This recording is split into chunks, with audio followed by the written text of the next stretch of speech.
New at 5, genealogy technology helped the TBI and Loudoun County authorities identify a homicide victim.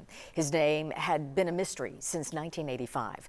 Well, now investigators can focus on why a killer wanted James Knuckles dead. 10 News reporter Ryan Connors spoke with the TBI today about this process and how it worked and what this means for other cases moving forward. Ryan?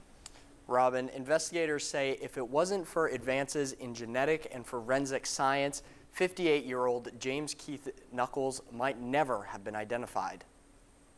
Now that they've got the victim's name, the Loudoun County Sheriff's Office has a direction to go in solving a 1985 homicide case. Now we're really looking into getting back into the case and starting to dig pretty heavily into it.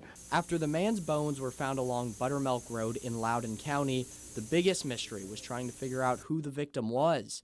The body was so decomposed it was impossible to ID the man. In December, the TBI submitted a sample of his remains to a private lab in Texas. Othram specializes in forensic genealogical DNA testing.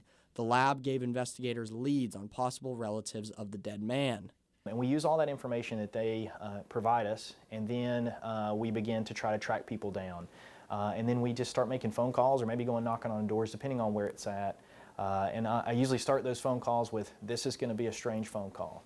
The tests confirmed that James Keith Knuckles of Blount County was the victim. That Mr. Knuckles was a military veteran, that he had lived and worked in the Blount County area, and it wouldn't have been too far of a stretch for him to be in Loudoun County either.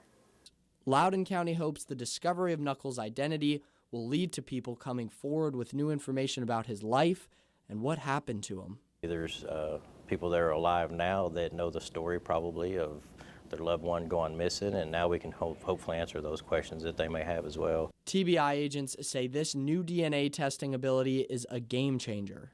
And unfortunately, it's just taken technology catching up to make the difference. We're no longer running at horse and buggy speed, you know, we're flying down the road now. Those are all teletypes from TBI. So Ryan, how effective could this technology be in identifying other people? Yeah, Robin. Well, this was just one of 14 cases that the TBI sent to that Texas lab. And so far, they've heard back from 5 of those cases with positive identifications of missing people. They hope that it'll help ID all 14 of those people and help moving forward with other cases. Absolutely, and bring closure to people. All right. Ryan, thank you very much.